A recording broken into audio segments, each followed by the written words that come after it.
আমার নাম আশা। আমি গ্রামের সাধারণ একটা পরিবারের মেয়ে ছিলাম। আমি আর সুমিত আমরা একে অপরের খুব ভালো বন্ধু ছিলাম। বয়সের সাথে সাথে আমার মনেরও অনেক পরিবর্তন ঘটে যা আমি কখনো কল্পনাতেও ভাবিনি। সুমিত আমাকে শুধু নিজের বন্ধুই ভাবে, কিন্তু আমি ওকে অনেক ভালোবাসি, সেটা সুমিত মানতে চায় না। সুমিত ও আমাদের মতো সাধারণ একটা পরিবারের ছেলে ছিল। ওর পরিবারে ওর মা, একটা ছোট বোন ও সুমিত থাকতো। আমাদের দুজনের কলেজ শেষ হবার পর কোথা থেকে আমার বিয়ের প্রস্তাব আসে, কিন্তু আমি আমার বাবা মাকে মানা করে দেই যে আমি এখন বিয়ে করতে পারবো না। আমার বাবা আমাকে অনেক বোঝানোর বলেন, দেখ মা, তুই কলেজ শেষ করেছিস, তোর বয়সও অনেকটা হয়ে গেছে, এখন যদি তোকে বিয়ে না দেই তাহলে গ্রামের লোকেরা কি বলবে? ওরা ভাববে যে কেউ তোকে বিয়ে করছে না। আর আমরা গরিব মানুষ, কখন কে কি বদনাম দিয়ে বসবে সেটা বোঝা ভীষণ দায়। আমার বাবার কথা শুনে আমার ভীষণ খারাপ লাগে, কারণ মেয়ে হলে সারা জীবন অন্যের জন্যই বাঁচতে হয়। আমি বাবাকে বললাম, বাবা, আমাকে আজ রাতটুকু সময় দাও, আমি বুঝে বলছি। বাবা বলেন, ঠিক আছে, কিন্তু না বলিস না মা। আমার ঘরে গিয়ে আমি সুমিতকে ফোন করি, ফোন করে বলি যে আমার একটা বিয়ের প্রস্তাব এসেছে আর আমার বাবা মা চাইছেন যে আমাকে ওখানেই বিয়ে দিয়ে দিতে। তখন সুমিত বলে, ভালো কথা, তোমার বাবার পছন্দ মতো ছেলেকেই তুমি বিয়ে করো, এতে তোমারও ভালো হবে আর আমারও। তখন আমি সুমিতকে বলি, দেখো সুমিত, তুমি জানো যে আমি অনেক আগে থেকেই তোমাকে ভালোবাসি। এবার যদি আমাকে অন্য কোথাও বিয়ে করতে হয় তাহলে বিয়ে তো আমি করবই না, আমি আত্মহত্যা করব। আমার কথা শুনে সুমিত ভীষণ ভয় পেয়ে যায়। তারপরও বলে, তুমি আমাকে 2 ঘন্টা সময় দাও, আমি আমার মায়ের সাথে কথা বলে তোমাকে জানাবো। আমি বললাম, ঠিক আছে, কিন্তু জানানো যেন হ্যাঁ হয়। তুমি যদি আমাকে বিয়ে করতে মানা করো তাহলে সত্যি আমি আত্মহত্যা করব। কারণ সুমিত দেখতে অনেকটা স্মার্ট ছিল আর ও একটা শান্তশিষ্ট ছেলে ছিল। এমন ছেলে হাজারের মধ্যে একটা থাকে। তাই আমি পাগলের মতো সুমিতকে ভালোবেসেছি। রাত হয়ে যায়। সুমিত বলছিল, আমি তোমাকে 9টার মধ্যে জানাবো, কিন্তু এখন রাত 11:30 বাজে। সুমিত এখন পর্যন্ত আমাকে কোনো ফোন দেয়নি। রাত যখন 12টা বাজে তখন আমি নিজে থেকে সুমিতকে ফোন করি, কারণ ও একদিন আমায় বলছিল যে ও নাকি রাতে 11টার সময় ঘুমায়, তাহলে এতক্ষণে সুমিত ঘুমিয়ে পড়েছে। কিন্তু আমি যে ওর জন্য অপেক্ষা করছি সেটা কি ও ভুলে গেছে? আমার ফোন দেওয়ার প্রথমবারেই সুমিত ফোনটা রিসিভ করে। তখন আমি বলি, সুমিত, তুমি কি ভুলে গেছো যে আমি তোমার উত্তরের অপেক্ষা করছি? তুমি তো জানো যে আমি আমার বাবা মাকেও আমার মতামত জানাতে হবে।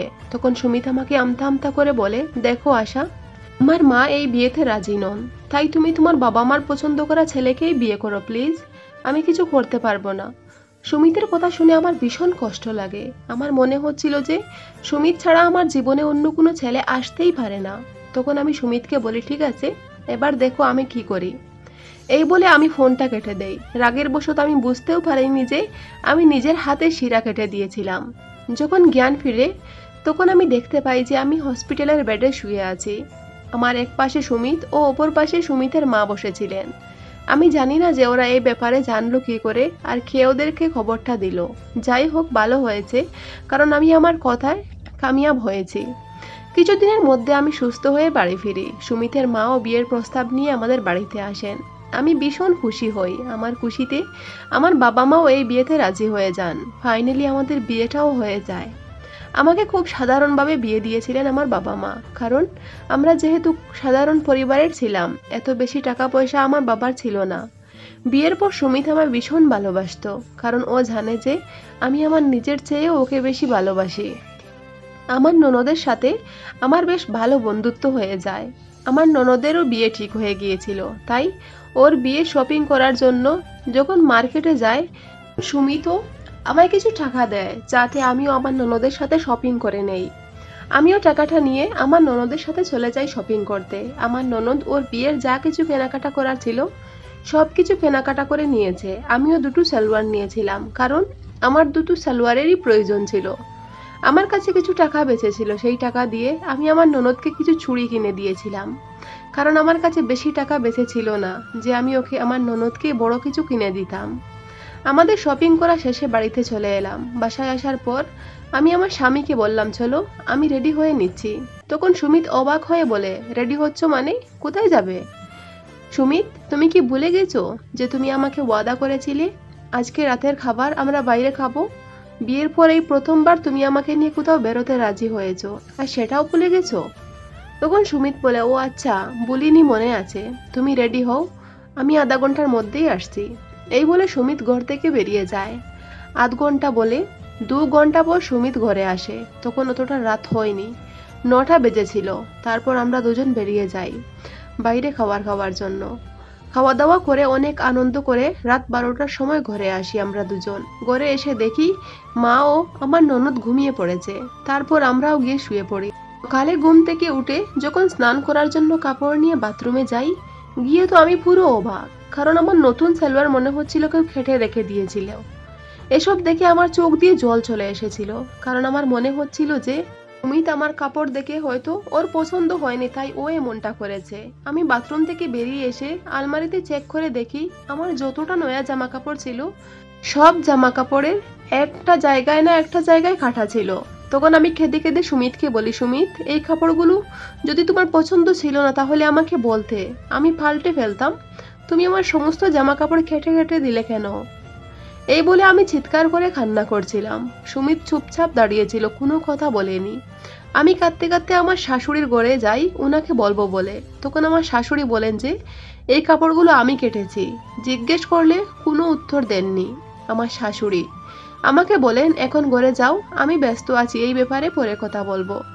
শাশুড়ির কাছে কোনো উত্তর না পেয়ে আমিও ঘরে চলে আসি। সন্ধ্যাবেলা আমার শাশুড়ি আমার ঘরে আসেন, এসে বলেন, তুমি এই ছেঁড়া কাটা কাপড়টা পরে নাও, আমরা একটা জায়গায় যাব। শাশুড়ির কথা শুনে আমি অবাক হয়ে যাই। মা, আপনি এসব কি বলছেন? এই কাপড়গুলো পরার মতো যোগ্য নয়, আমি কি করে এই কাপড়গুলো পরবো? আমার শাশুড়ি ভীষণ রাগী একজন মানুষ। রাগী মুখে আমায় বলেন যে যেমন আছে তেমনই পরে নাও, আমি যখন বলেছি তখন পড়তে হবে। আমার স্বামী তখন ঘরে ছিল না, ও বাইরে কোথাও ছিল। আমি আমার শাশুড়ির কথায় একটু ভয় পেয়ে যাই, আর সেই ছেঁড়া কাটা জামা কাপড় পরার জন্য বাথরুমে নিয়ে যাই। কোনোভাবে কাপড়গুলো গায়ে জড়িয়ে বাথরুম থেকে বেরিয়ে আসি। এসে দেখি আমার স্বামীও ওর মায়ের পাশে দাঁড়িয়েছিল, ওর চোখ দিয়ে জল ছিল। আমি বুঝতে পারছিলাম না আমার সাথে এসব কি হচ্ছে। তারপর আমার শাশুড়ি সুমিতকে বলেন, যাও সুমিত, কাপড়টা নিয়ে আসো। সুমিত প্রথমে মাথা নেড়ে মানা করছিল। পরে যখন আমার শাশুড়ি ওর দিকে রাগি চোখে তাকান, তখন ও ঘর থেকে গিয়ে একটা কালো কাপড় নিয়ে আসে। এসব দেখে আমি কাঁদতে শুরু করি। আমার শাশুড়ি আমার মাথায় হাত রেখে বলেন, কেঁদো না মা, আমরা একটা জায়গায় যাব, আবার ফিরে আসবো, এতে কান্নার কি আছে? আমার শাশুড়ির কথা শুনে আমিও কান্নাটা থামিয়ে দেই। তখন আমার শাশুড়ি আমার চোখ বেঁধে হাঁটতে হাঁটতে কোথাও নিয়ে যাচ্ছিলেন। যাওয়ার সময় আমাকে বলেন, তুমি কোনো কথা বলবে না, আর এই চোখের কাপড়টাও খুলবে না। যদি কাপড়টা খুলো তাহলে তোমার স্বামী তোমাকে ডিভোর্স দিয়ে দেবে। আমার শাশুড়ির কথা শুনে আমি ভীষণ ভয় পেয়ে যাই, কারণ আমি আমার স্বামীকে নিজের প্রাণের চেয়েও বেশি ভালোবাসি। তাই আমিও চুপচাপ আমার শাশুড়ির সাথে চলে যাই। একটা জায়গায় যাওয়ার পর চারদিকে শুধু কিসের সুর শুনতে পাই। আমার শাশুড়ি আমাকে কথা বলার জন্য প্রথমেই মানা করে দিয়েছিলেন, যাতে আমি কোনো কথা না বলি। সেখানে যাওয়ার পর আমাকে বসার জন্য মাটিতে কিছু দেওয়া হয়, সেখানে আমি কিছু সময় বসে থাকি। তারপর আমার শাশুড়ি আমাকে সেখান থেকে নিয়ে যান আরেকটা জায়গায়, ঠিক একই অবস্থা, আমাকে নিয়ে বসিয়ে দেন। কিন্তু আমি যেখানে যাই আমার মুখ দিয়ে কখনো একটা কথাও বের হয় না, কারণ আমার শাশুড়ি মানা করে দিয়েছিলেন যদি আমি কিছু বলে ফেলি আর সত্যি সত্যি আমার স্বামী যদি আমাকে ডিভোর্স দিয়ে দেয়, এই ভয়ে আমি চুপচাপ সবকিছু সহ্য করতাম। কিন্তু আমার মনটা মানতে চাইছিল না। এই ব্যাপারে আমি আমার স্বামীকে প্রতিবাদ করলেও বলে আমি কিছু করতে পারবো না, কারণ এই বাড়িতে মায়ের কথাই শেষ কথা, তুমি আমাকে ক্ষমা করে দিও। এইভাবে প্রতিদিন চলতে থাকে, কিন্তু আমি এখন আর পারছিলাম না। একদিন আমি এই কাপড়টা একটু কেটে রেখে দিয়েছিলাম, যাতে বাইরের সব কিছু আমি দেখতে পারি। সেদিন যখন আমার শাশুড়ি ওই কাপড়টা বেঁধে টেরা কাটা কাপড় পরিয়ে আমাকে নিয়ে যান, তখন সেখানে যাওয়ার পর আমার মাথায় আকাশ ভেঙে পড়ে, কারণ আমার শাশুড়ি আমাকে দিয়ে ভিক্ষা করাতেন। আমাকে এই ছেঁড়া পাটা কাপড় পরিয়ে বাজারে বাজারে গিয়ে ভিক্ষা করাতেন। আমাকে একটা কথাও বলতে দিতেন না, যাতে লোকে এটা জানতে পারে যে আমি কথা বলতে পারি না। এই সব কিছু দেখার পর আমার মনে হচ্ছিল বেঁচে থাকাটা কঠিন হয়ে যাবে, কারণ এত লজ্জা আমি জীবনেও পাইনি। কলেজ শেষ করে আমি বুঝতে পারিনি যে এমন একজন মানুষকে ভালোবাসবো যার পরিণাম আমাকে এভাবে ভোগ করতে হবে। আমি সেখানে কিছু না বলে বাড়িতে এসে আমার স্বামী ও ননদের সামনে সবকিছু তুলে ধরি। আমি আমার স্বামীর গালে একটা থাপ্পড় মেরে বলি, তোমার একটুও লজ্জা করে না? তুমি তো আমার স্বামী, এখনো এই পৃথিবীতে বেঁচে আছো। তুমি বেঁচে থাকা অবস্থায় তোমার মা আমার সাথে এত নিকৃষ্ট কাজ করছেন, আর তুমি সবকিছু অমানুষের মতো দেখেই যাচ্ছ, কোনো ধরনের প্রতিবাদ কখনো করোনি। আর আমার শাশুড়িকে বললাম, মা, আমি আপনাকে আমার মায়ের চোখে দেখতাম, কখনো অন্য কিছু ভাবিনি। সব সময় ভাবতাম যে একজন মা ফেলে এসেছি তাতে কি হয়েছে, আর একজন মা তো আমার কাছে আছেন। মায়ের অভাব কখনো বুঝতে দেয়নি আমার মনকে। আর তুমি নিজের মেয়ের বয়সী একটা মেয়ের সাথে এত নিচু কাজ করলে কি করে?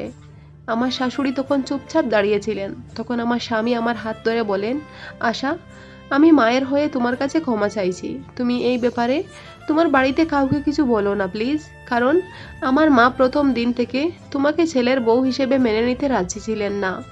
জোর করে আমি তোমাকে বিয়ে করেছিলাম, তুমি আত্মহত্যা করে ফেলবে তাই।